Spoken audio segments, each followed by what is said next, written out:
coming out tonight to the meeting. President.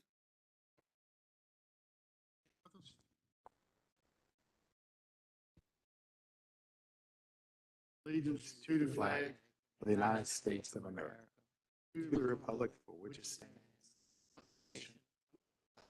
indivisible, with liberty. You want to do the invocation? Dear Lord, thank you for allowing us to gather this evening. Good weather that we've had and for keeping us safe through the recent hurricane. And we ask that you continue to be with the families and the workers, the volunteers that are helping to clean up Florida after the aftermath of it. I ask that you look over all of us, each of us tonight, as we go through the county's business. Help us to see, to understand, and to make the best decisions possible for the citizens of Amelia County. Pray. Amen.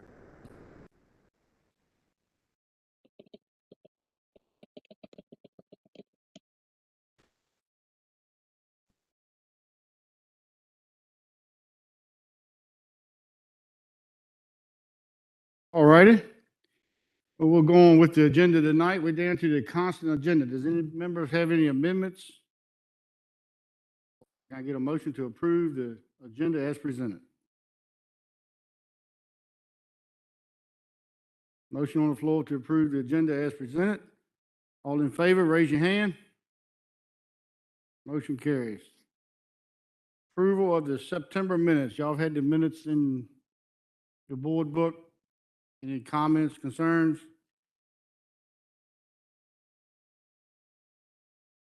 Hearing none, I'll entertain a motion to approve the September board minutes. Thank you, sir.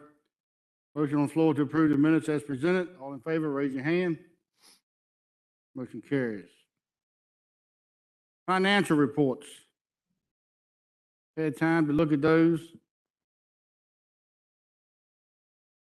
Josh, and I apologize, I can't remember your last name. Josh Worrell. Mr. Worrell. He's here to answer any questions that anybody might have. Yes, before we go through the approval process of the financials, we'll let Mr. Worrell have a few minutes. Sure. So I'll just give y'all a brief reports. As you all know, we're going through a transition period with this department, staff, myself, and still acclimating myself to the procedures of the county.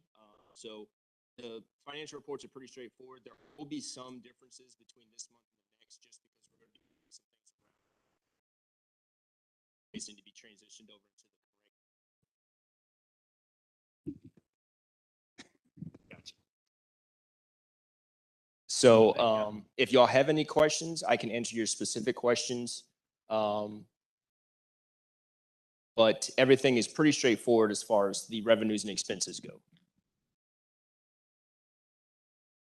Okay, I looked through them. I didn't see anything that stood out to me. How about any other board members? Okay. Just a brief couple items. My staff and I will be meeting with department heads next week. Tentative date still figuring that part out. But we will be meeting with department heads to see if there's any improvements that we can make in terms of having a more smooth flowing process for financials and AP. So more to come on that. And we're going to strive to be the best we can here in Amelia. So thank y'all. Thank you, Mr. Worrell. All right, gentlemen, hearing no questions or comments on the financial report, what's the pleasure? Thank you, Mr. White. Motion on the floor to approve the financial reports as presented. All in favor, raise your hand. Carries. Thank you. All right, that brings us to the public comment time. Anybody would like to speak? Any topic? Please feel free. Please keep your comments to 3 minutes. Please state your name and address when you come up.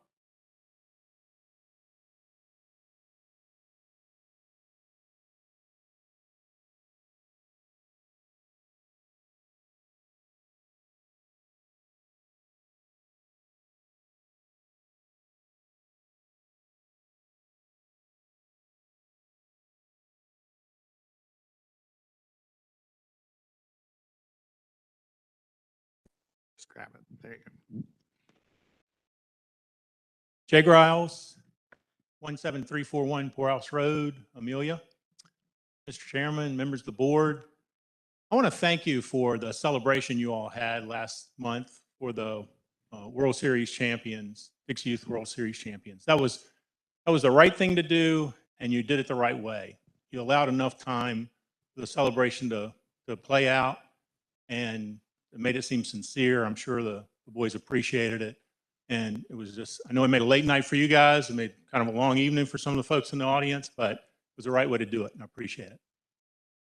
Along those lines, there's a lot of good things going on in the county in Parks and Rec. A lot of fields being built, lights going up, new stands, scoreboards being replaced. Those kind of facility enhancements and that kind of focus on those facilities supports those activities, that recreational athletics that folks are doing, both adults and kids, and helps them to be successful. I think that's an example of that. So again, I think that's something that we need to take time to think about and notice and recognize. Along those lines, I hope that as you get to the Hindel Building this afternoon, you see that facilities for a community center in the Hindel Building are the natural progression of these successful things that we're doing. There's a lot of facilities out there for folks that are interested in sports. And a community center could provide facilities for folks whose interests and abilities are maybe somewhere else, in maybe after-school programs for learning wood carving or robotics, programs for adults and youth to be involved in community theater or pottery making, place for our more senior citizens to go so that they can maybe take a class in watercolors or just spend time talking to each other and getting to know each other in a place that's comfortable and safe. And a spot for some of our low and middle income residents to learn cooking and canning and money management, some things that would enhance their lives. So I see the community center as the next logical step. And I see the Hindel Building as the perfect location for it. Walking distance to the library and the Parks and Rec building, right in the middle of the community, bringing people into the village so they can get to know each other and be more community minded. So I just hope you all will consider that when you're having your discussion later in the agenda. Thank you. Thank you, Mr. Griles.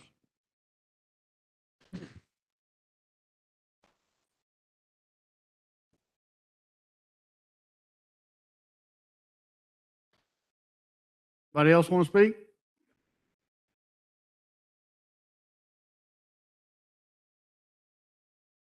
All right, hearing none, I will close the public comment time. Staff committees, organization reports. Is that tied to the quarterly reports, Mr. Harvey? No, sir. This is VDOT, the school board, and the Board of Supervisors Okay. activity reports. All right, Ms. Worrell.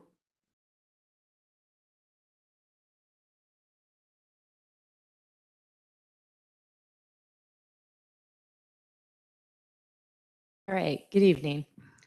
To provide an update on our operations for the last month, our local area headquarters has been asphalt smear patching on Route 614 Dennisville Road. I've heard there have been concerns about the condition of Dennisville Road. I wanted to clarify our plans for it. So there's been ripples previously in the surface treatment there that have caused that rough ride. And the goal was with the asphalt smear patching to even it out and then come back with surface treatment for the final top surface next year in the spring or summer. Since they've done that asphalt smear patching, unfortunately, it seems like some of those ripples are still coming back through that asphalt. So we've reached out to our pavement management group to get their recommendations and analysis on what we can do to improve the pavement conditions on 614. So I'll keep you updated on what their recommendations are and plans going forward on that road. The area headquarters has also been mowing countywide on secondaries, and they just started their primary mowing this week for the third round of primary mowing.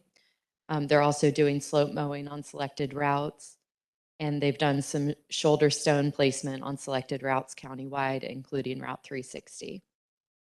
We've also been doing winter weather prep and snow equipment inspections of our private vendors in preparation for the upcoming snow season.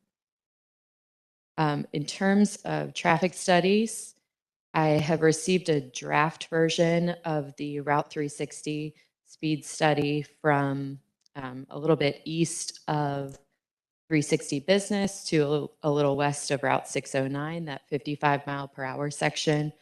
Do not have the final version at this point, but traffic engineering is recommending retention of the existing 55 mile per hour speed limit through that area. I'll certainly provide the full report once I have the final version for you all to review. But some of the items that they noted that supported the 55 mile per hour speed limit were low crash history along the route, as well as high operating speeds currently. So a lot of what they base their analysis off of is what people feel comfortable driving on the road, as well as demonstrating that it's safe for them to drive at that speed with the crash pattern that we've seen over the last 5 years. So the 85th percentile speed in that section of 360, so the speed that 85% of folks are traveling at or below, is 64 miles per hour currently. So it's actually substantially higher than the posted speed limit, which supports not lowering it any more than it currently is. In terms of 360 bridge approaches, we have received cost estimates for repaving the approaches for a smoother transition onto those bridges, and are preparing to issue task orders for both the westbound approaches, the on and the off, as well as the eastbound run-on approach. I think the run-off approach for the eastbound is much smoother, so we're preparing to do those 3 approaches, hopefully within the next month. And we've been coordinating with county registrar's offices in preparation for election day just to make sure we're limiting our lane closures and work zones near polling places. Surface treatment in Amelia County has been completed. I provided a list on the report of all routes that were done in Amelia this year, as well as the 2022 paving status map. And then finally, Route 621 Folks Bridge over the Appomattox River, that bridge replacement project that Lynchburg District, VDOT's Lynchburg District was administering. The road was actually reopened today. They pulled the detour signs and reopened today. There may be a few little punch list items to complete before the fixed completion date of November 4th, but the road was reopened this afternoon. That's all I have. If there are any questions. I want to thank you for working on the 360 bridge. We've heard a lot of comments about transitions. Appreciate that. Yes, sir. Any other members?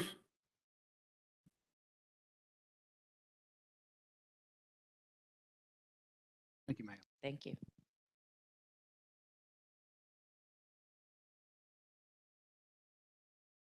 Harper?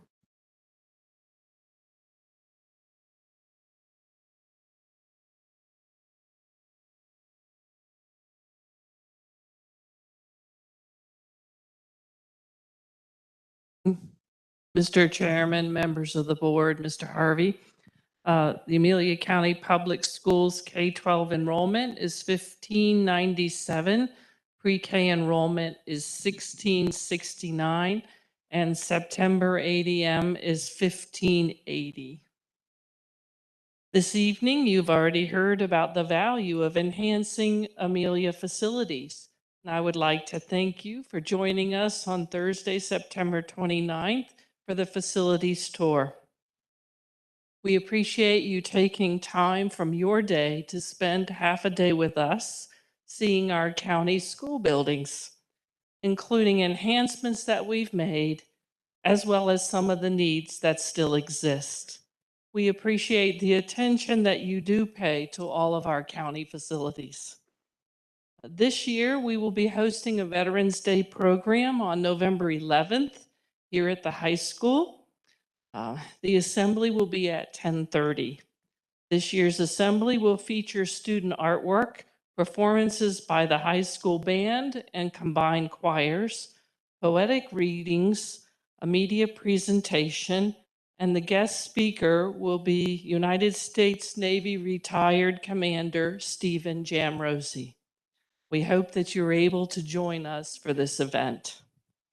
Now, in your packet, you have the most recent financial reports, and Mr. Trump is here to share that information with you.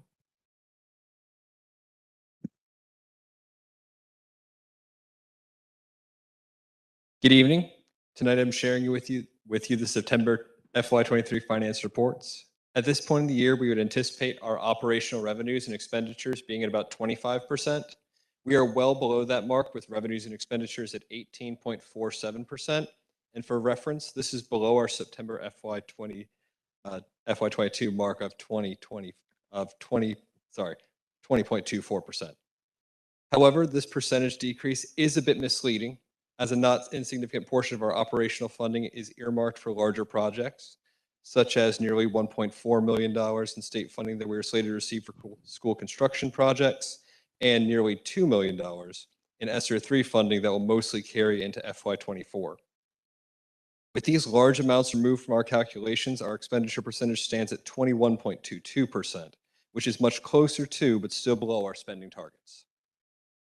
Our textbook fund report remains largely similar to last month, as our initial expenditures have slowed since the school year started. And the cafeteria fund shows a net loss of $49,420.99 to date.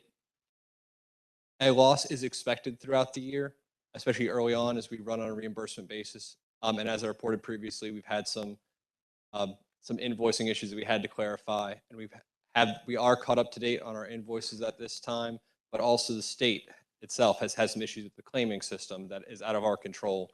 So we plan to have a very up-to-date, fully set report next month with more up-to-date figures that are probably more accurately representative of where we stand with our cafeteria fund.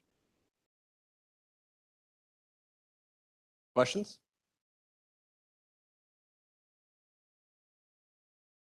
Mr. Chairman, or just a comment. I mean, last few years, the cafeteria has been pretty profitable. Turn around soon. Yes, at this point last year, and this is where, as we were running on with our contract with Chartwells, we are always at this time of the year, because we're running on a reimbursement basis and we've been paying for their services throughout the year. Our claims are still coming in for previous months, so we're paying for invoices in advance, and it takes some time for it to catch up. At this time last year, when we were very profitable throughout the year, we were also running at about $24,000 deficit at this time last year as well.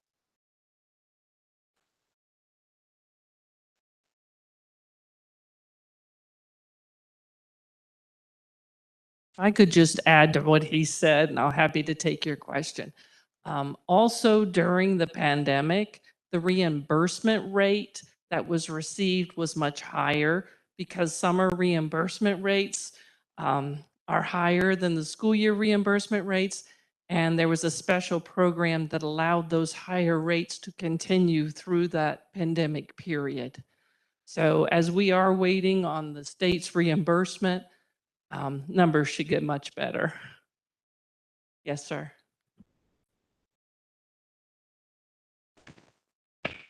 I had a citizen contact me about the sidewalk between the end of the building and the football field. Okay. That the lighting, according to him, he said is very poor. He almost hit some students when they was going towards the field, and he was just wondering if he could do something about the lighting there. I haven't been through there at nighttime to see just, what he's really talking about, but We don't, he said he almost hit some kids crossing the road there, and he didn't see them till boom, they were right in front of him. So we'll take a look at that and find out whether the lighting is, VDOT, if it's street lighting or if it's ours. Yeah. And see what the status is of that lighting. Yeah. When we do have major events, the sheriff's deputies are typically there as a safety precaution to help people, but I appreciate you bringing that to our attention. Well, that's what he said. He said that he slowed down. If he hadn't have slowed down, he said he would have hit him. We'll take a look at that. Okay. Please don't hesitate to reach out at any time. Appreciate it. Thank you. Any other questions? Thank you. On food service, I actually want to have another comment, if I may. One thing we do have to consider with the food service account is that by our DOE guidelines, we can only carry 3 months operating expenses on hand in that food service account. One thing we are actually preparing for is a federal program review coming up in March, where they will be looking at the amount of funds we have in that account and what our general operating expenses are month to month, so they can figure out if we are actually over that. One thing we have to consider is that if we are over that limit by their estimation at that time, we'll have to come up with a spending plan to reduce those figures. So actually over the next few months, as we determine what that actual cost looks like, what our operating expenses look like month to month, it may come to a time where we realize before that review that we are well over our month to month expenses in terms of how much cash we have on hand. So we may be making some preventative purchases to purchase things we need as we need them, as opposed to when the state may dictate and say you have to spend this much money in a certain time period. If that comes up and we're running deficits for that reason, we'll be sure to communicate those plans with you, so you know also how we're improving our facilities and making other purchases proactively. Thank you.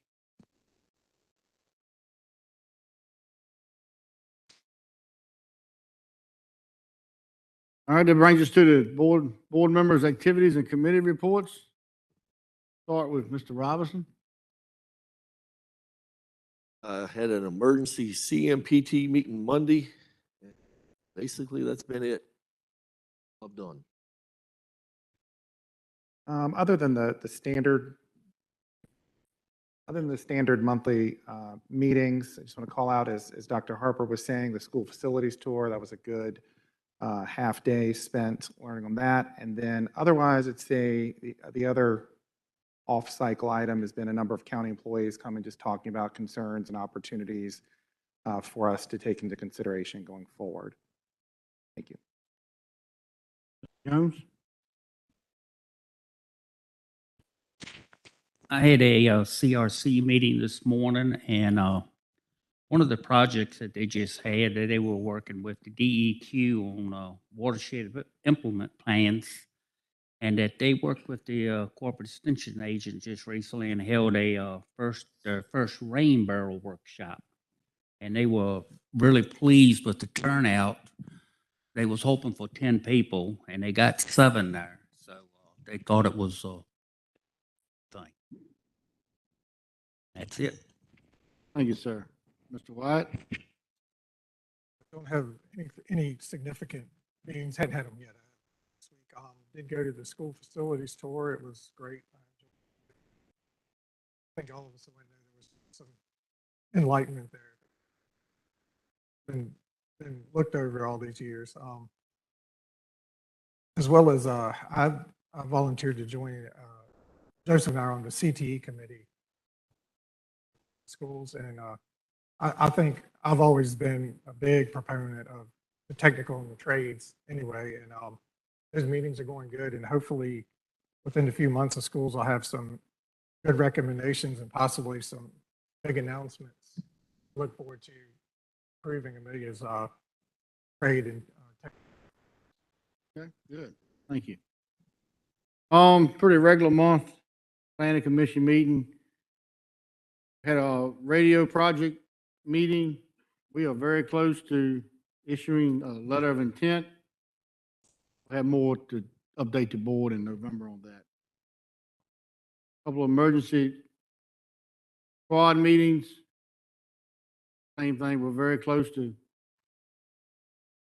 getting very close to getting an answer on that, and I'll have more to that in November. Piedmont Regional Jail meeting was this morning. We had 39 residents there in September, which that's about 20 down from all normal. So everybody's behaving great. All right, moving on. Section D, Equalization Committee appointment. We have a bio in our board book. Mr. Harvey, do you have any further information on this?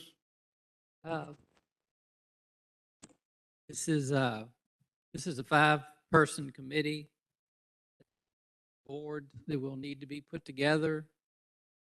The Board of Supervisors has the membership, their satisfaction, send them for training. Once they're trained, they'll be submitted to the circuit court judge, official appointment to Equalization Board.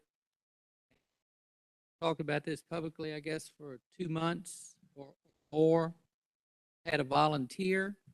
That volunteer has submitted a resume, and that's in your board tab 5. Miss Virginia Peavy has interest in this. I think, Sean, you Yeah, it's, worked this up. it's Virginia Whitaker. Yeah, she reached out to me and offered to volunteer, and this is, if everybody looked over, she has been pretty busy with other activities. So I know her as well on the library committee, and she's involved there. I'm happy. I'll make a motion to recommend her on the committee. Thank you, Ms. White. There's a motion on the floor to appoint Ms. Whitaker to the Equalization Committee. Any more discussion? All in favor, raise your hand. Yes. One question. Does that board need to be, or committee need to be one representative per district, or is it at large? No, sir, it's at large, with what I the thought. exception of there has to be representation from the real estate world as well as, I think it's the construction world, but we have that satisfied. We did confirm the others. I haven't gotten back from everyone, but it seemed like we'll be good. Okay, so I think the gist then is, do we need more volunteers still, or do you think with that, you feel good about those coming through, we'll probably be full? We feel good that we're covered. Yes, sir. Great, thank you.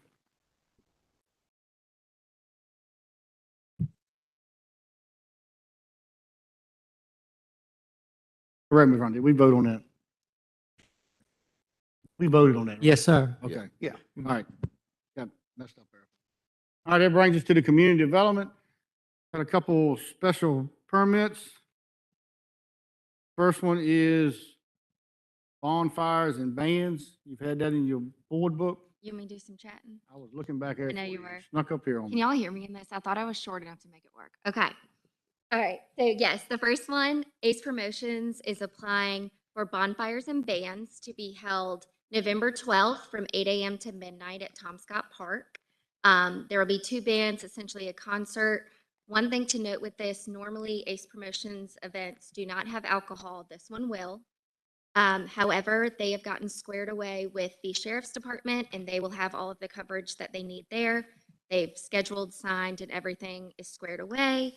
The rescue squad has recommended 1 unit to be on site from 1600, I don't know military time, so whatever time that is, until midnight. And they're going to be working with Will Jones directly on getting that arranged. But other than that, everybody was fine with it, so no other issues. But if Okay. you all have any questions, happy to answer. Thank you, Ms. Steele. I went to that event last time they held it, which I think was the first one. It was a great event. So I'm glad to see them back, and sorry I'll be out of town for this one, but glad they're continuing. What's the board's pleasure? A motion to approve. Thank you, Mr. Is the board on, motion on the floor to approve the bonfires and bands? Any more discussion? All in favor, raise your hand. Motion carries. Ms. Steele, Christmas parade. All right, nothing different with this. The Amelia Monitor and Commonwealth Real Estate are applying for the Christmas parade to be December 3rd at 4 p.m. it would be the same route as normal. So I believe in your packets, you have both the road closure resolution and the special event permit. So if you choose to approve it, make sure you approve both. No departments have had any issues, and the sheriff's office will be handling traffic per usual. Okay, thank you. All right, gentlemen, let's do the special event permit first. What's the board's pleasure? A motion to approve. Thank you, Mr. Wide. Motion on the floor to approve the event permit. More discussion? All in favor, raise your hand. Carries. And what's the board's pleasure on the resolution for the road closure? Make a motion to approve road closure as well. Thank you, Mr. White. Motion on the floor to approve the road closure resolution. Any more discussion? Favor, raise your hand. Carries. And Ms. Steele? All right. So as you see in your packet, Cody Anders and his wife Amanda have applied for a special exception permit to construct an additional dwelling on their property on Military Road. They currently live next door with their parents, but own the lot next door. There is a single wide mobile home on the lot that is currently being rented out, but they are ready to build their forever home and would like to get permission to keep the single wide on the property, but also build their home. The Planning Commission held a public hearing for this in September. No one spoke against it, and they did recommend approval unanimously with the condition that when the time comes that the single wide is no longer inhabitable, it will have to be removed. And if they want to put a single wide back, they would have to come back before the board. So this wouldn't give them lifetime rights to have two homes on the property.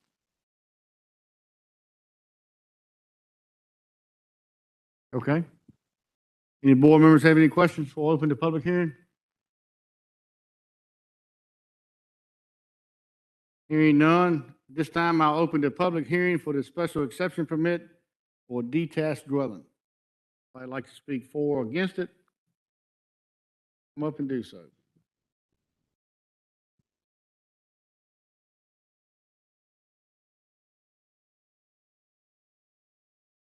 All right, hearing none, I'll close the public hearing. What's the board's pleasure? Chair, I'll make a motion to approve with the same requirements recommended by the Planning Commission, that the trailer be removed, mobile home be removed once it's no longer inhabitable, and the mobile home cannot be replaced. Okay, thank you, Mr. Easter. There's a motion on the floor to approve this. Further discussion? All in favor, raise your hand. Motion carries. Last thing on my. All right, so yes, I sent this to you all a few weeks ago just so you could put eyes on it ahead of time. Those of you that were on the board in 2021 may recall that we discussed some changes to the special event ordinance and adopted those. And during that time, we looked at Dinwiddie County's special event ordinance, and they had it broken up like this based on events where there were and were not alcohol and how many people were there. So our sheriff's office, due to the increase in the number of events that we're having, which is great, but they would like to put a policy in place that's black and white so that they can refer to. So that's much better. What this will do is after someone has come in and applied for a special event permit, they will go to the sheriff's office, and the sheriff's office has written up a separate contract per se, where they will put the anticipated number of people, and they will arrange deputies based on that. At the end of the event, the sheriff's office will invoice them for the cost of that. And they are going to take additional factors, such as if Field Day of the Past came and said they were going to have 500 people. Well, we can look at the past and say that that's probably not true. So they have the historical data for events too that they will lean on when assigning deputies. So I don't know that you all need to approve this, but just kind of give a, yes, this looks okay. And if this does, we need to update the special event ordinance to put this language in there, directing people that once they apply for a special event permit, they then need to go to the sheriff's office to get this sorted out. So this is good, and I thank the sheriff and his team for this. That's something we had wanted for the event promoters to be able to understand the requirements in advance and be able to factor that expected cost in was the big piece. So I think this is great progress. Sheriff. Okay, so then we will advertise for next month, that amendment to the special event ordinance. We'll get that on the agenda for November and have to have a public hearing since it is technically an ordinance. Since you spoke of that, I know that Rescue Squad has done something similar. Their standbys. Yes, so that's a good point. So right now, we don't really have a leg to stand on requiring them to do that. The policy they came up with, it's just, if someone were to buck it, there wouldn't be a lot we could do. So that can be added in as well, directing them that they need to go to the rescue squad and arrange for that too. So we can add both of those in. Get it all squared away at Are once. board members fine with adding both? I'm fine with it. I'm trying to remember if we've seen the final version for the emergency squad, but I mean. I know you all saw one version. I don't know where that landed, if it was approved or something you all had to approve. We can confirm that before getting it in the ordinance. But if it is something that's already been approved, we'll put it in the ordinance for next month and get it all cleaned up. Well, I think, yeah, I would think it should be fine on the ordinance to say you have to go, they say, you're not putting the specific Right, no. in there. And Right. then we just probably want to look on periodic basis to make sure we understand or comfortable with those. Although particularly in the case of the sheriff, separate constitutional office, emergency squad, we have more direct control over going forward. So Just kill two birds with one stone. We'll I get them both. think that's great. Yeah. Okay, so we'll get that updated and advertised. That's all I have, but don't forget, Monday night, 7:30, joint meeting, board and planning commission. See y'all there. It's gonna be a fun time. Thank you, ma'am. Thank you, Holly. All right, gentlemen, that brings us to old business. Have 9/10/2022 voting credentials at the annual meeting, VACO annual meeting. I plan on attending on Sunday and be there Tuesday for the vote. Anybody else plan on attending? Sunday. Sunday. Okay.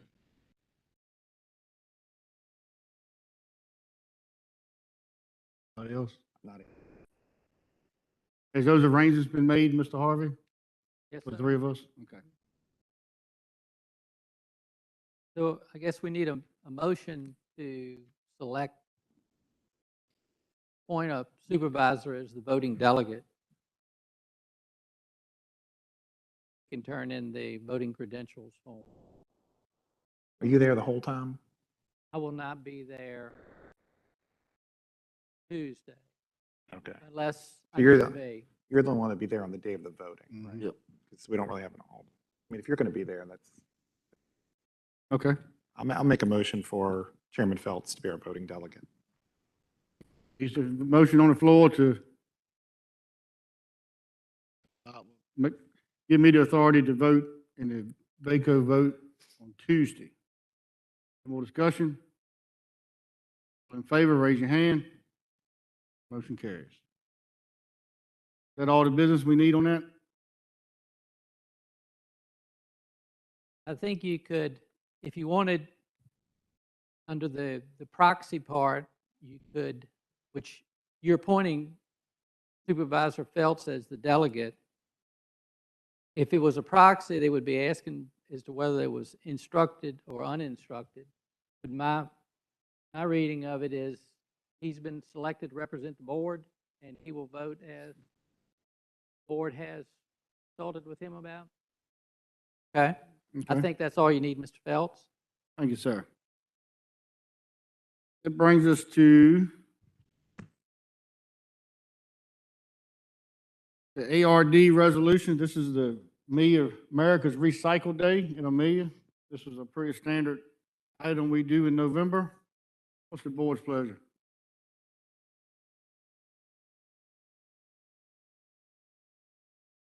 Resolution. Thank you, Mr. Wise. Motion on the floor to approve the Amelia Recycles Day resolution for Amelia on November 15th. Any more discussion? In favor, raise your hand. Motion carries. Thank you.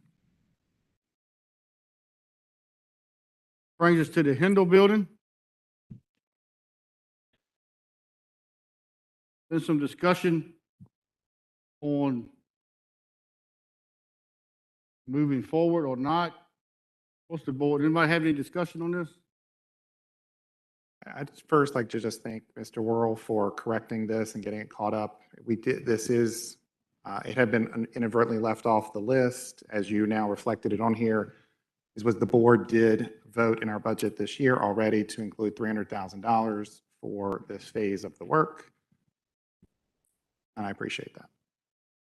We've already we've already included and authorized it, my understanding, based on the meetings we ran. That's true, Mr. Easter.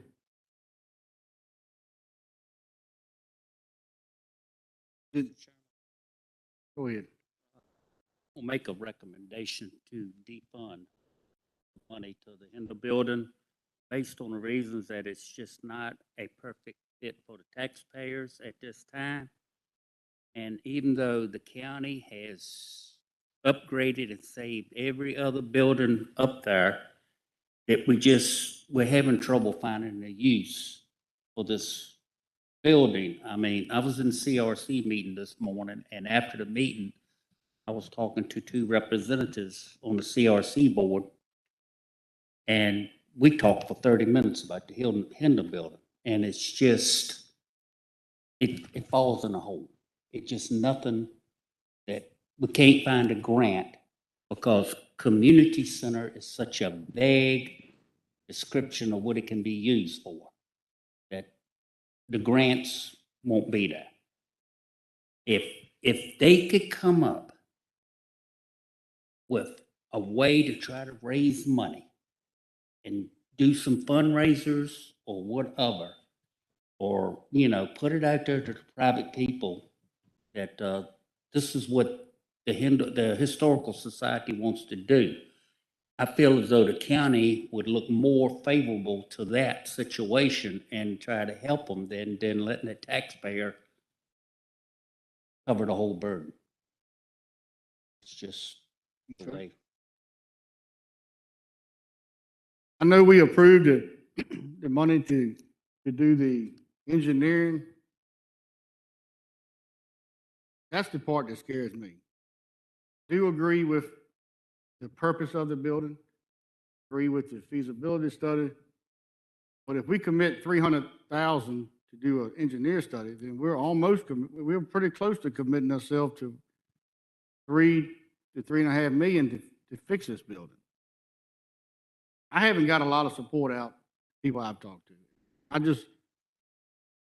don't think it's a good time to be building now, and maybe we can come back and revisit it, but I'm not in favor of doing an engineer study at this point for what it's tied to once it's complete.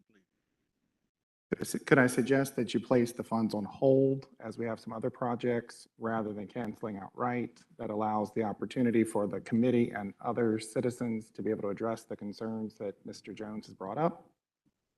Still not spending, still not moving forward, but we have done that for a number of projects on the list, as you can see. I think I could go along with suspending it or put it on hold. Thank you. Do we get some community involvement? It's just that it could be $3 million to fix this building. I don't see that in the future. What's the board's pleasure? How long on hold? There's no It time could be frames. 10 months or 10 years. You know what I'm saying? There's no time frames on any of our holds. The money is already allocated and held in this year's budget. You can revisit it each year's budget. I think I would remind folks that the reason for the engineering study is to be able to lock down the costs that it would require in the future, which are what's necessary to be able to do the grants fundraising efforts. So by not proceeding with this, we do hold the hand or the hands of the committee, but I think we can find ways to work with that. Well, if we put it on hold, we ought to at least kind of preserve what we have. I think it needed gutters, a few other things. But it doesn't deteriorate till we can figure out what's going to happen. I would agree with you. Those weren't part of the CIP funds, I don't think. Mr. Growls is still here. He may. You remember anything about the gutters are just normal maintenance items and things for the county, right? Yeah.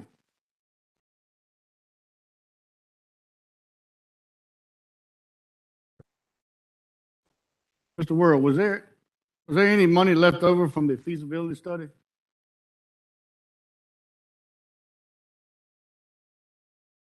For some reason, I thought it was some. Not that I can think of off the top of my head. I am working on carrying forward the FY '22 CIP projects. I can get back with you on that. If it is funds left over, I can tell you what that dollar figure is. Okay. Mr. Chairman, that, this sheet that Earl is so skillfully put together shows it actually went over budget, $228.75. Yeah. Feasibility study for the Hindel Building. Okay. It was only 26. Yeah. Good call. Mr. Goff, I see you in the audience. Hey, Daryl. Yeah, he's back there. Weren't we floating around like a $3.5 million cost, 3 million to do something with the Hindle? Based on the rough estimates from the project, right? That engineering was supposed to confirm a lot of that, nail it down. A lot of money for less than 6,000 square foot of building. Well, why don't They've we have, committed to grants already to working on that. But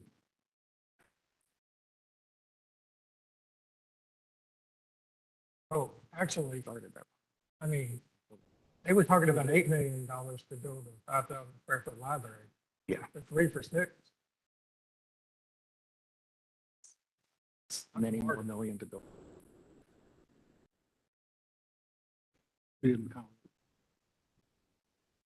I didn't hear what he said. He was reading.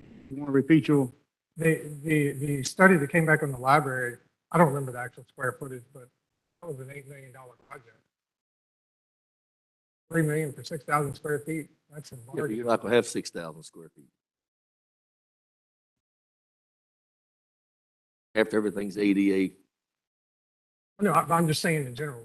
Yeah. I think this is another sad example of what happens when you don't do something when you should. I mean, it's going to cost us twice as much to do something like it did 3 years ago. But we've restored every usable building in the county now. I mean, this was set here for a reason. But It should just have been never, done when we it did the never other. fit into that envelope. You know, you can't figure out what to do with it. You're spending a lot of money and what are we gonna do with it? What does the citizens get out of it? Well, the CRC, we were talking, and they dealing with other counties with historical buildings, trying to renovate them and bring them back. The problem with getting grants with this is this building's county owned. If it was a private owned building, it's another ballgame.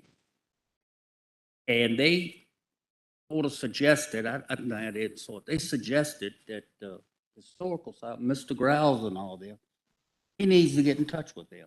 So let them bounce some ideas off of each other about trying the different ways to be some fundraising or finding a private individual who is willing to put some money up for people, you know, for the community. There is situations out there that you can do that with. Well, we also all met over there about a design build. Sean, you met us over there today. Turning it out and let somebody design build it. Let somebody else spend the money and the effort into coming up with ideas. I thought And we then- were going to do that. I don't know what happened. All right, well, how about let's not rehash all the studies that have already been presented to us. I'll go ahead and put a motion on the floor to place the funds on hold to the for at least the remainder of this fiscal year or until such time as we revisit the topic. That'll allow time for additional work. Gentlemen, there's a motion on the floor. Put the funds on hold. Have some more information. Discussion. All in favor, raise your hand. Opposed? Thank you, Mr. White. Motion carries to 4-1. All right, it brings us to the Powhatan Free Clinic.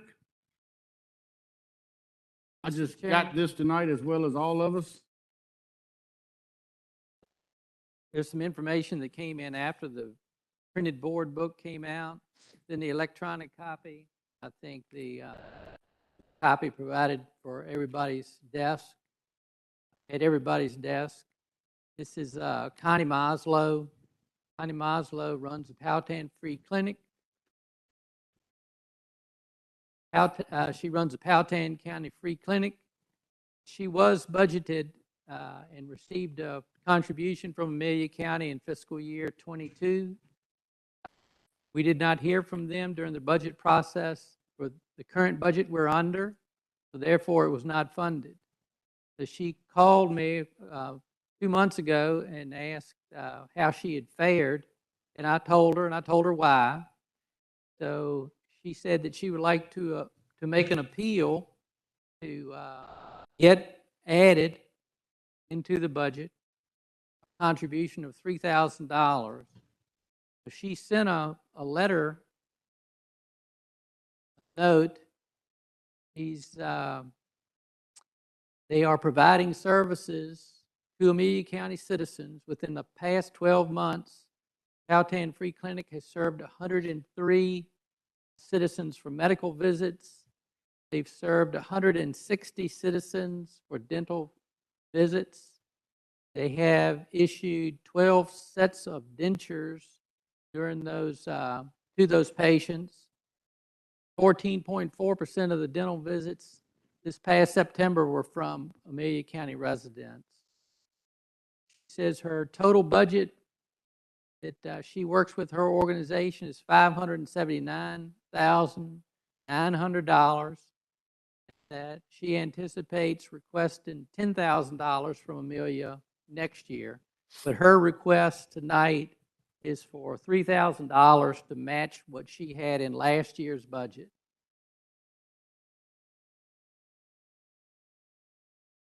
Thank you, Mr. Harvey. Mr. Chairman, speak on this. I have, my wife and I have donated money to these folks in the last several years. And in my opinion, they are probably doing more for citizens of Amelia than a lot of these other committees in Farmville and different areas that we go to, associations, are doing for Amelia County. So these folks right here are some good folks. They help the people who are in situations where they can't help themselves. And I make a motion that we donate the $3,000 to them, because this is a good organization. Really helping people. Okay. Thank you, Mr. Jones. There's a motion on the floor to appropriate the $3,000 Powhatan Free Clinic. Any more discussion? I agree with Mr. James as well. I'd just like to add that I'm impressed that somebody's actually given us some statistics and numbers where Amelia is being helped. Like, as you were saying, so often these people want money, but they can't show us what they've actually directly done for Amelia. So that's impressive. How many people have gone and are seeking help?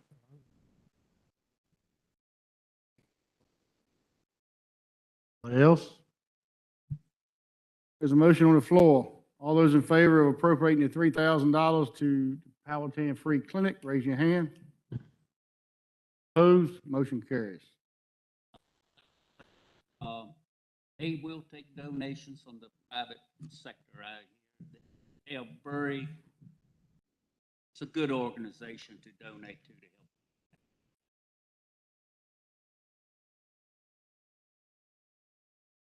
All right, moving on. It brings us to tab 14, the elderly and disabled tax relief. Bosh, are you gonna speak on this?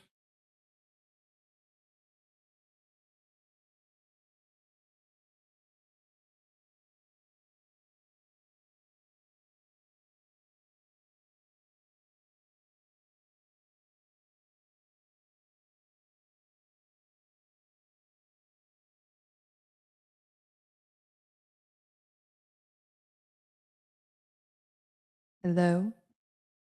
I don't really have anything to say. I've been sending y'all information since June. If you have specific questions, I'll be happy to answer them. Okay, thank you.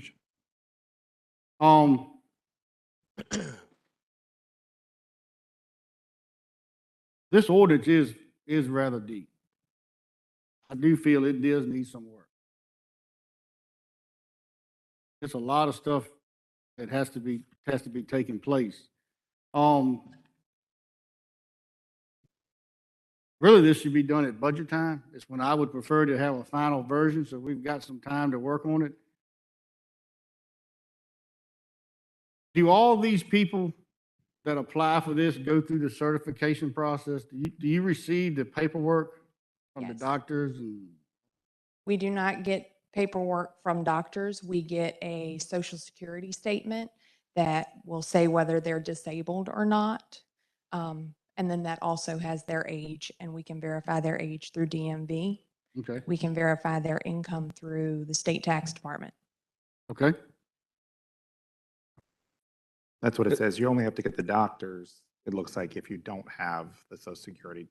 Yep. Yeah, so you're following. Yeah. are those kept on file? Do you keep those every year or? In the past, we have not.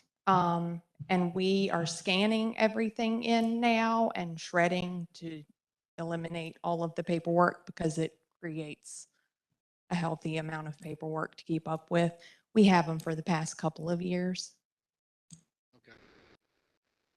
How many people are involved? He is in a number. The number that are currently receiving, Yeah, 215. 215. First time we got that one. But you've provided that one. It's been in reports. I guess he didn't read them. Okay. So it's 215. And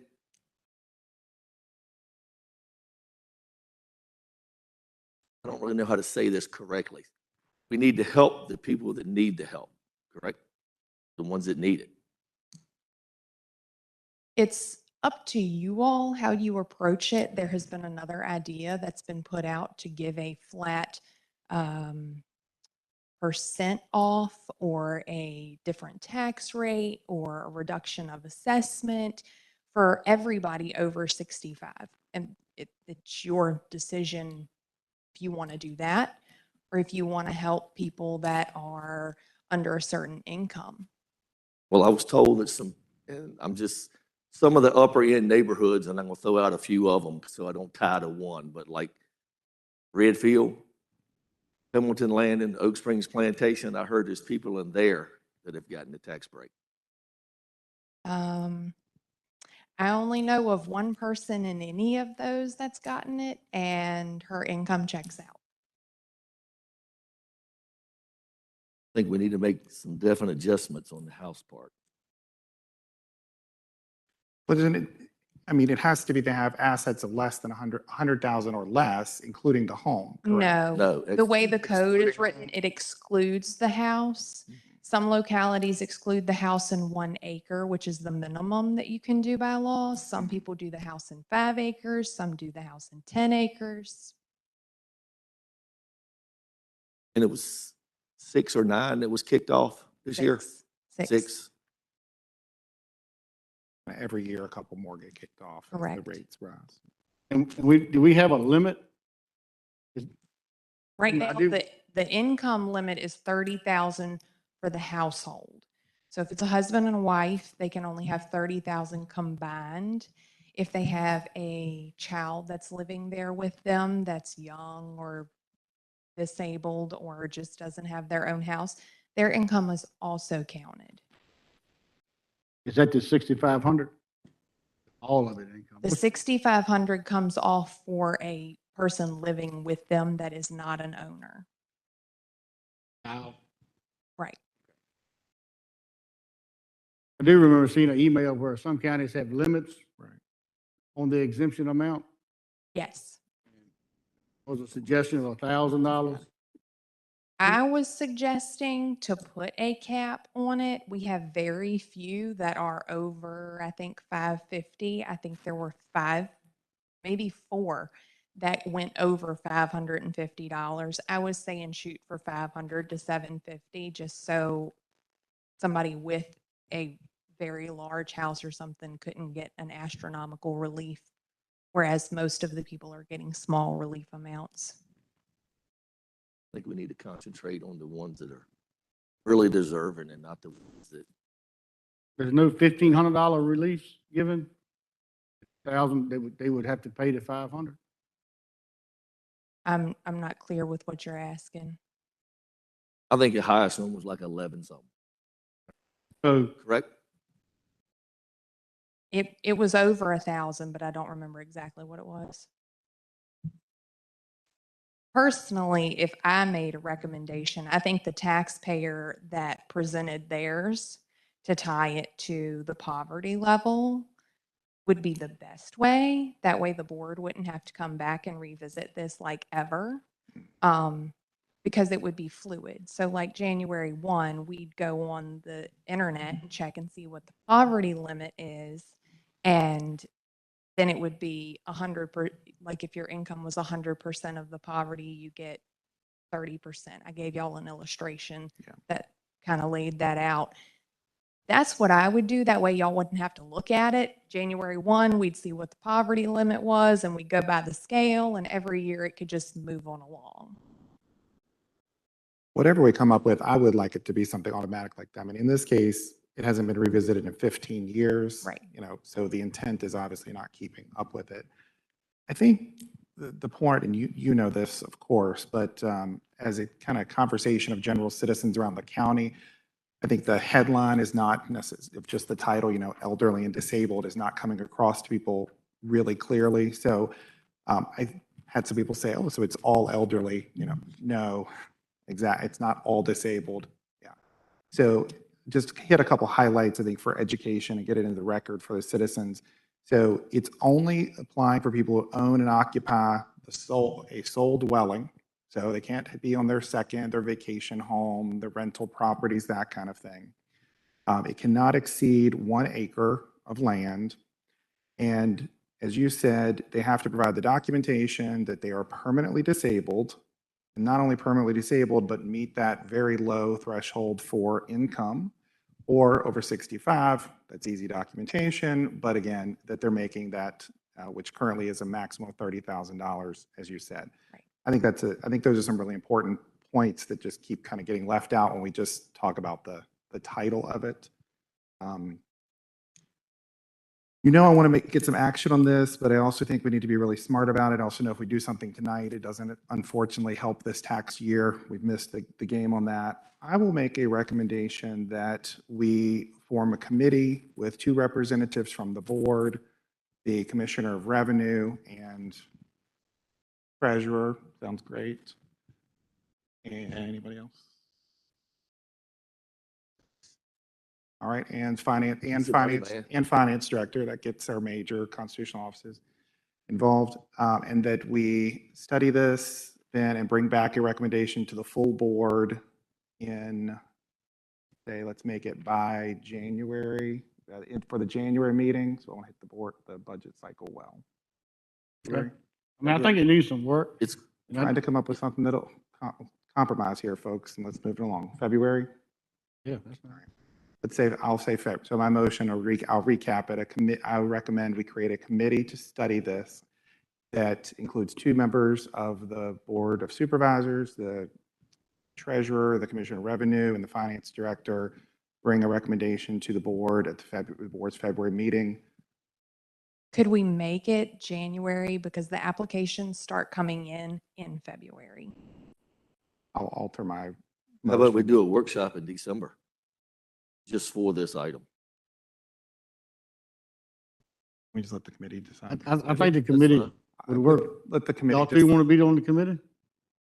we got different views on it, so that's good. We can work through it.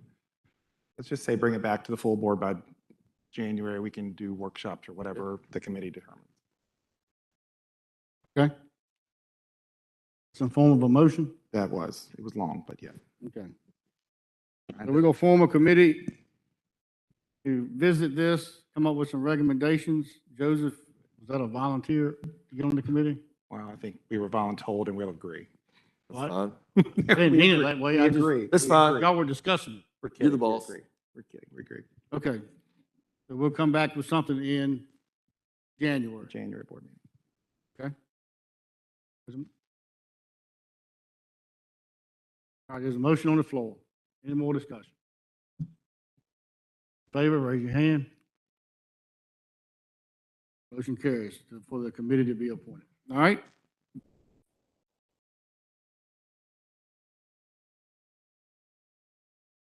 I've got one comment. When y'all do meet and go through this, do we want to be tied to something in Richmond or Washington who sets the poverty rate? Or do we want to cater more towards the citizens of Amelia? I think that's perfect comment for us to work through in our. Yeah. Okay, that was. Get it straight. All right. It brings us to the Civic Clerk and revised website contract. Karen, this is on here. This has been process of converting and implementing and utilizing the Civic Clerk website for 2 years now.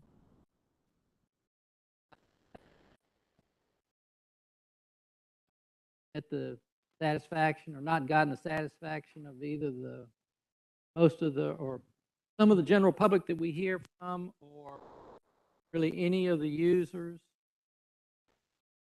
Trained twice, at least twice. We have run through 3-point people now. We've had Brenda, as well as Nora has helped us with it to sort of be the lead on it. And now we've got Ashley. We've made the college try. I think it's drug on probably longer than it should, but it's a very hard thing to give up on. But as you can see with this information behind tab 15, we have run out of patience with it. We are recommending to switch back to revise because it's easier to use for the staff and for the different departments. And it costs $4,900 a year as opposed to $12,860. Of course, we're willing to continue to push on if that is the direction of the board, but it's just not providing. I guess we're just not set up to run a program like Civic Plus. We've got the Civic Clerk, which is the program that runs the board meeting documents. We've got Civic Engage, which is the website. We've got a Parks and Rec component that we're not recommending to get away from. The other thing that has become apparent just recently is training. Revise, they'll give you as much training as you want, and it doesn't cost anything. Civic Engage is pretty daggone expensive. It's $94 an hour for virtual consulting. They cut you a break if you go to 4 hours. But I know I'm rambling, but it's just something that we've exhausted our patience with, and we're recommending to go back to what we had before. The company that we had before is where we want to go. It's going to be an updated jazzed up product that will, we think, provide everything that both the citizens want and the staff and departments can manage. And I'm more than happy to answer any questions anybody might have. Thank you, Mr. Harvey. I have heard numerous complaints about this. Have been supportive of the training. Keep train till people can get it where they can use it, and I still haven't heard any difference. That's just my opinion. Other members think. That we will still do online payments. Yes, sir. Yeah.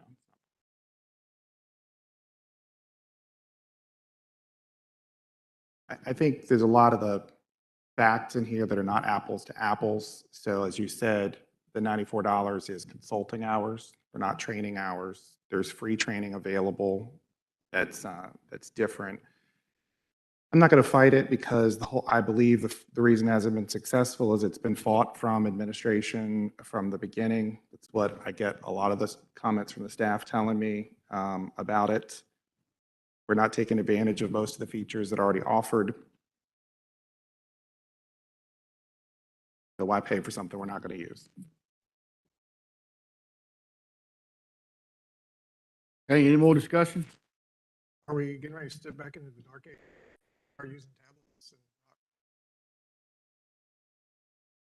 Well, That's what we had before we upgraded. Yeah, we're going back to the same thing that didn't meet our needs before. Meetings will not be paper printed. That's the problem. We still do all that now, even though we pay for the automation. I mean, we email around requests for the agenda. We don't use the automation from Civic Clerk to do that.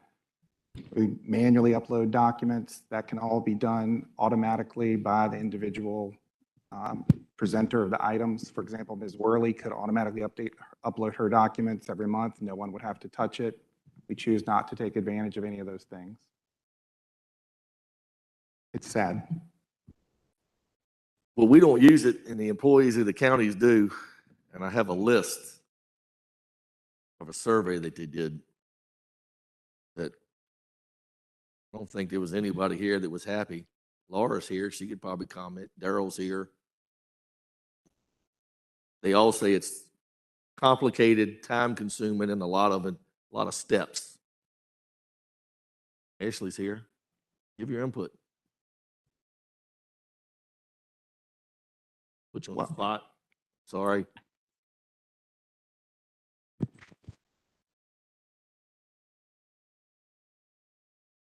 Let's just vote and be done. So my experience as a newcomer, only limited people do know how to utilize this site. Granted, some have received the training. However, when I did request training from Civic Plus for both Clerk and Engage to fully utilize the system, it was said that a training fee would have to be applied, so be it. And then once I informed them that we are looking for other venues or website applications, that's when they became more helpful.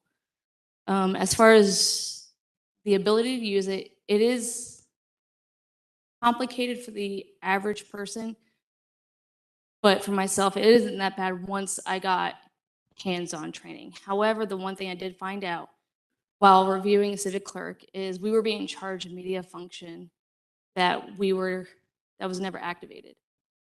As far as the Civic Clerk and everything goes, I can do that through Adobe and post it on the website, and you can still access it via the website and not have to print out several papers.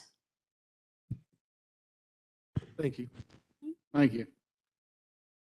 What's the board's pleasure? I'll make a motion. We go back towards revise. All right, there's a motion. Cheaper. Save some money. Should have everything that we need. All right, there's a motion on the floor to go back to revise with the upgraded revise, I'm assuming Mr. Harvey spoke of. Any more discussion?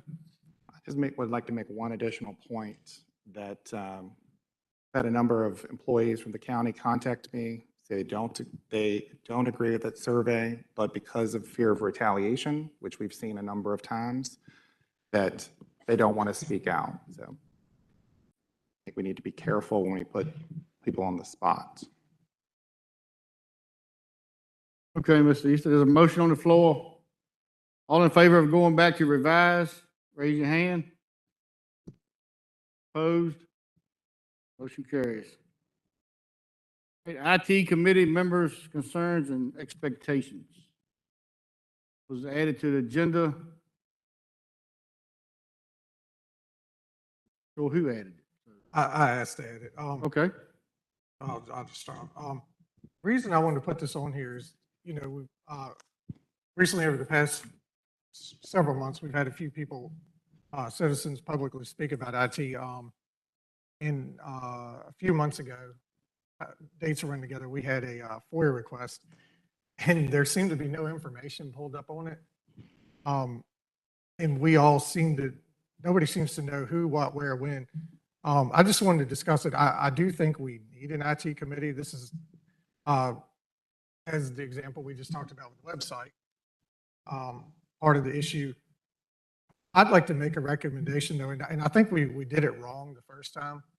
I think the committee should be more broad than a few board members and staff, because only a few of us, and I'm not one of them, so are even capable of understanding the IT and knowing what to do. I would like to form a new committee that includes members of the public. We already had an offer from one lady that said this is what she does every day and she'd love to help. I think it'd be great to have a bigger, broader committee to put their heads together to see where Amelia is at and what we need or what we should be doing. Have them make recommendations, either short-term and or long-term recommendations, so that we can get somewhere. Okay. When was this committee formed? Committee was formed as a task force. Myself and Mr. Scott were on it. And once we did the project we were working on, it evolved into a committee that got appointed in January at the organizational meeting.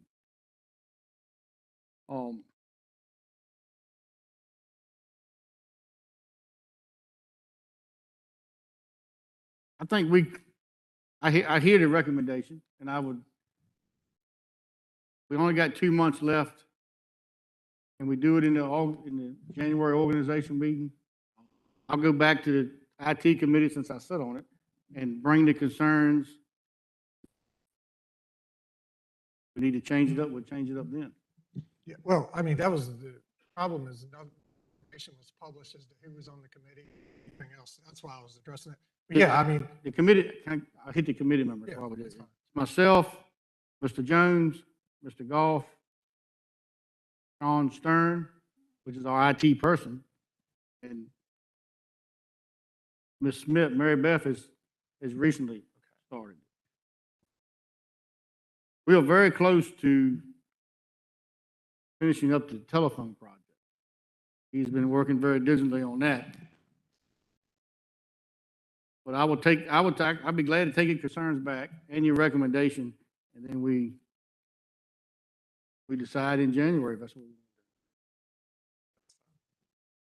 We have in the meantime, next month, since when the citizens asked their FOIA request what was going on, we provided them no information.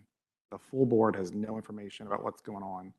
Can you provide a full debrief next month of the activities that have gone on this year, where you are, meetings you've had, topics, et cetera? Yep. I mean, Yeah. detailed update. the lack of information, I think, is where we're getting a lot of concern and a lot of pushback. Okay. I will take that back to the committee, and we will come up with a report. Any more discussion? Moving on to the Piedmont Juvenile Detention Center mechanical system. I think it's been an update on that. Mr. Harvey, would you like to address that? Yes, Mr. Chairman, the uh, juvenile detention centers being studied by JLARC. General Assembly has tasked them with that. There's some thought that because the centers are about half at capacity, that it might work better for everybody if several of them closed and consolidated the work. That gave pause to the members' leadership of the Juvenile Detention Center as to the mechanical upgrade project that was presented at the last month. Do we really want to upgrade the mechanical systems if the building is in jeopardy of being closed down? I don't think we really have all that much choice. I guess one thing to keep in mind is this facility was carved off of the property where the regional jail sits. So if it was closed down, the jail would take it back over, and certainly they would have use for it. So we're back again. We've got a building, it's aging, the mechanical systems are wearing out. There's been a study by the engineering firm that presented it last month. There's $2.8 million worth of upgrades that they're requesting to be done. I'm not sure the status of every board, but Carl Carter told me today that Buckingham just approved, even knowing that the building was under study. Carl told me that the Buckingham County Board of Supervisors has voted to go ahead with the upgrades and the renovation of the mechanical systems, and they also voted to pay for it all up front.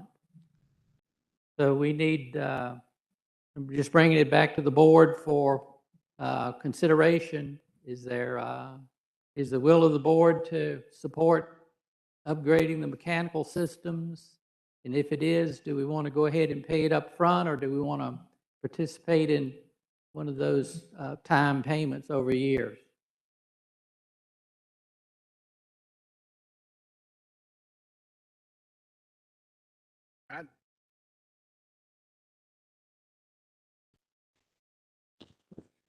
If the jail takes over the detention center, we still, if they remodel it, we still gonna have to pay them also, right? So somebody's got to pay either way, either or. Okay. I mean, I don't see where we have an option. Well, I will point out, if for some reason it was recommended to close the Piedmont Juvenile Detention Center, we've still got residents in there, and we're going to have to send them somewhere. So we'll be paying them to go to Petersburg, Henrico, Lynchburg. We're going to have a sustained cost that we're going to probably will escalate if we have those type of transportation costs. If they do close the facility, it doesn't mean we don't get to use it, and we're not responsible for doing something with our adolescents.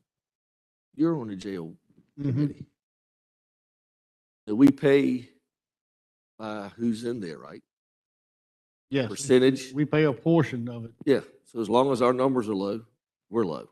Yes, we are low this month. Everybody behave. That's Are they at So wait a minute. capacity? Are they over capacity at that facility? No. They're So about, there's no reason to automatically believe they would need to move into the juvenile detention facility. they house, gotta get my acronym. The facility that's in Burke is a bad place. They house some of those there when they get in trouble and come to the jail. So if this place was to be used by the jail, it would be used to house those type of folks who don't do good with the general population. We have several populations we have to segregate, and we Yeah. don't have a good place to do that. They do a pretty good job at it, but yeah, it would, Well, my It's a lot of question is, we speculation. only pay a percentage. That's mostly correct, but the Put upgrades, it on. the construction projects that we've had at the regional jail, they're paid 161616. If there's anything that gets done to the real estate, to the construction, if we put an addition on, build a new medical receiving area or something like that, that's split 161616. The operation cost, the daily operations, they're billed on how much you're using it, your percentage of the population.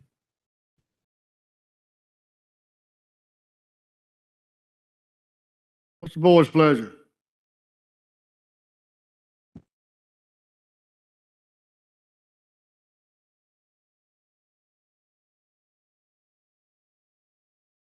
You know my stance. I don't feel like this is wise management at the facility.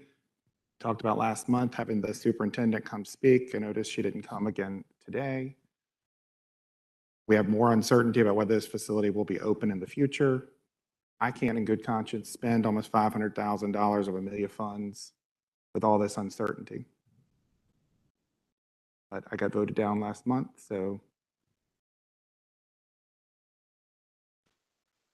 pause there. Okay, what, if we don't pay it, then what?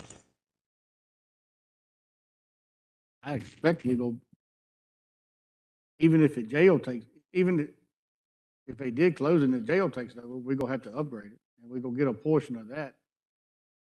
We're gonna have to pay one way We'll or have to have another. that a cost, yes. Then, feel pretty confident that the jail is not gonna let that building go away. Yeah. In their complex, they will utilize. Well, I think the lady and the gentleman stated last week that it was 20-some years old. They got pretty good service out of that HVAC system and everything that they're wanting to upgrade and all. I hope the one on my house lasts 20 years. When will you know whether they're gonna close it or leave it open? When JLARC and the General Assembly are doing things, I don't think. I mean, it could be years. Want to predict that. Could be years before they decide. I would hope it would not be that long, but I would not dare to guess.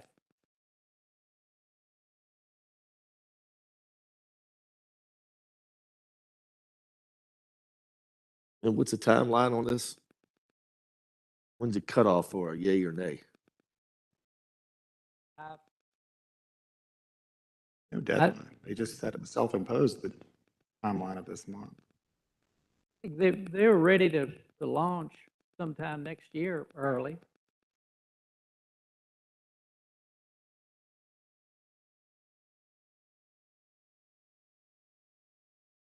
All right, gentlemen, what's the board's pleasure?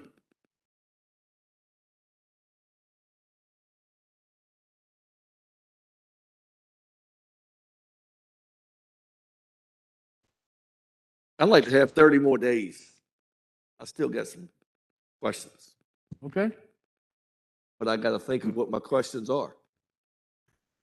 I mean, I'm just, okay. Are you putting that in form of a motion to defer it for 30 days? yeah, I'd like to make a motion that we delay for 30 more days on the Juvenile Detention Center. Okay, it's a motion on the floor to defer this decision for 30 days or till next month. Any more discussion? Mr. Favor? Chairman, Yep. could you clarify that? Because 30 days is not next month. What do you want to do? We're moving. Till up. next board meeting. Okay. November. As Well, long as we're clear. Excuse me, not this one with the planning commission, Correct. the next one, the one in November. You know that's moved up a week. Yeah, that's fine. Okay, so we're going to defer it till November 9th meeting. Is that good? I just need a couple days. Okay, you heard the motion? Heard the amended date? Any more discussion? All in favor, raise your hand. All opposed?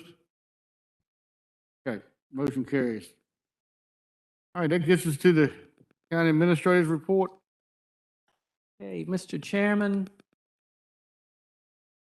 waste management check for the month, down a little bit, $200,351.36. Got the CRC items of interest for October in your board book. If there are any questions, I think if Mr. Jones would be equipped to answer. Got your DMV select report for the month. Accrued compensation for calendar year 2022 is $31,446. Columbia Gas of Virginia, they are submitting a request, an application for approval of a 2023 Save Plan Rider. And this is our notice of that. I guess it's in front of the State Corporation Commission. Anybody's got any comments about it? Certainly pass them along. Then we've got the quarterly reports. Be glad to discuss any of those if anybody has any questions. I had one comment on the quarterly reports, the building department. I'm reading, been over $6.5 million worth of building going on in the county. I think that's pretty good. I think that's some growth. I'm pleased to see that. It's listed out in the. Any other questions about the quarterly reports? Comments? We'll move on to the board members' comments. Jones?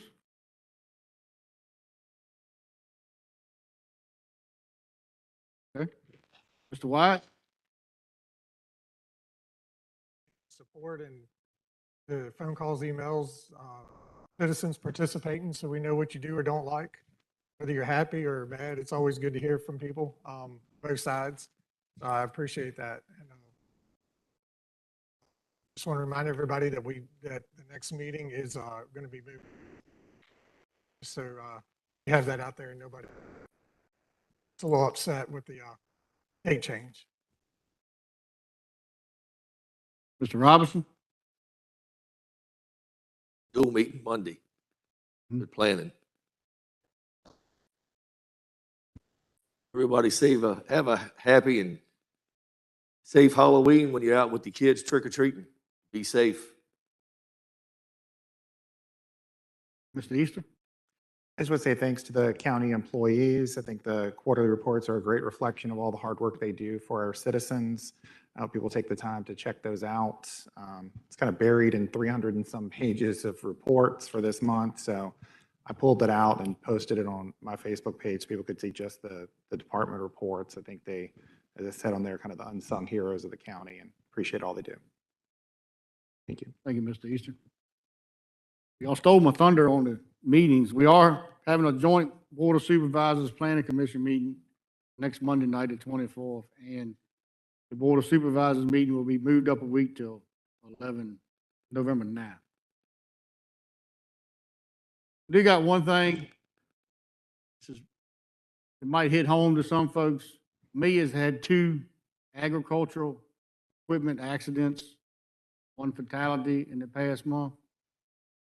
I just want to let the farmers, myself, it was things these folks have done 1,000 times. Just if you farm, if you do anything, just make sure you're thinking, and anything can happen. Just want to remind everybody just to think about what we're doing out here. Mr. Chairman, could I provide you an informational item? Sure. Jeff Gore has just sent me a newspaper article that was published 5 hours ago from the Richmond Times-Dispatch. It says, strong opposition from the people who run Virginia's juvenile jails and from sheriffs led a legislative commission to shelve a proposal to shrink a network That's 3/4 empty, and that costs nearly 109 million a year to run. So what we were just talking about 15 minutes ago, the JLARC study, that's, according to that article, that's been canned. And it's 3/4 empty, the network? The network, not, Wow. not Farmville. Yeah. But the network. So, That's what lobbying will get you. Spend the state money regardless of whether it's good use. thank you, Mr. Gore. Yes, sir. Thank you. All right, if nothing else, we'll adjourn the meeting. See you all on Monday night.